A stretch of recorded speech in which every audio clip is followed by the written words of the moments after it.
maysaypiyatı tüven maşiniga amrak dostlarım majalpınlık dikkat kama. Yana biri Sisellan PHV xavxabı en takaşkan nuskusu mıyda pasatlığı hacitin bey dedi geldi mazalpınlık dikkat kama tuqalla.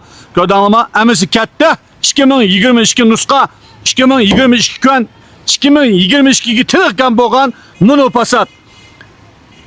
Bütün mangan golu bir olsa fakat 51.000 kilometre mağma tukunu mina en takaşkını maşininin pakizlikini özünüz görsünüz butu. Maşini ola mıyda bula hemdi.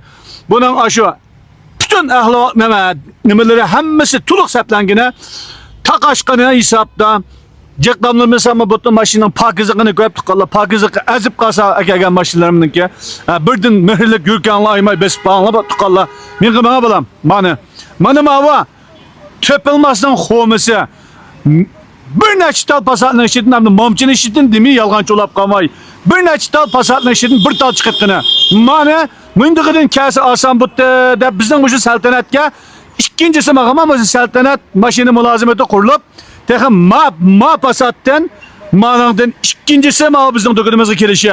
Birincisini kelgan zaman setib qo'ygan. Ma ikincisi ülüşken keldi. Bugun tayyorlab zopunda qasanning huzuriga sunduq tuqqanlar. Maning ichi bak chiroyli olamıydı bula. 2022ga tiniqqan mashina 21 kun 2022ga tiniqqan bo'lgan mashina mana mishaning silyolarimi acımaqlar. Üzanlı acassanlı butu. Takaşkan nuskası tukunum. Hakikaten perdelerden dağıtıp çıkartkan en takaşkan nuskası maşinin boyunda kikas maşini alsan bu dedi. Gücülü lap kalsanla saltanatki kelsanla butu. Hem de 100.000 koyunun tigide.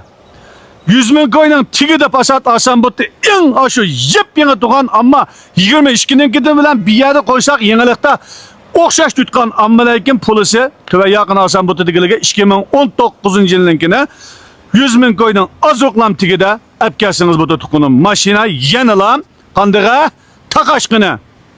Muşu pasatının kesi sellin PHV'nin takaşkını. Benim xurumlarımı kümeşteyken en takaşkan nuskusu.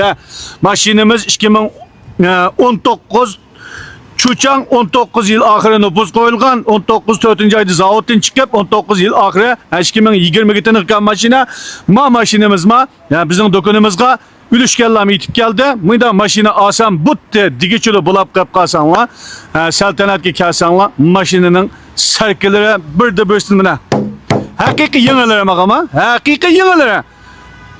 Kep güzanlı üzemmi ket küdayları bir şeydi ba. Kolluğan barça azizlik etkan gap köptün köp rahmetsizliğe silinin ma eştenanla yonakta efketkay mişyakıcı gögen tukallarım. Yoltuz konopkusunu yurtup koyanlar, okya belgüsüne besip onun bunun qavatip koyanlar, onundan başka maşinlerimiz könanlığı yarıgan bolsa, mühürlük yürükenler, bip koysanlıken demekçi, ma gangçalardan tartıp şunda kalısanlar mı ne? Ma okin işligen gangçan emez, üzlün kemiğe gibinde kalısanlar maşinin ne kadar yenilikini 100 bitelaşlar tukallar. Ma o 3 yıl rangdaki pasat, 3 cünesi kette, yürek baskan, pönlün yazgan dostlarımızga büyüşen may soğutumuz ba. Kilgiz opunda köşede barça azizininki kollavatkan barça azizligi köptün köp rahmet. Kıymetli vaktini koydum. Yürek besin tutup kalmamın kardeş.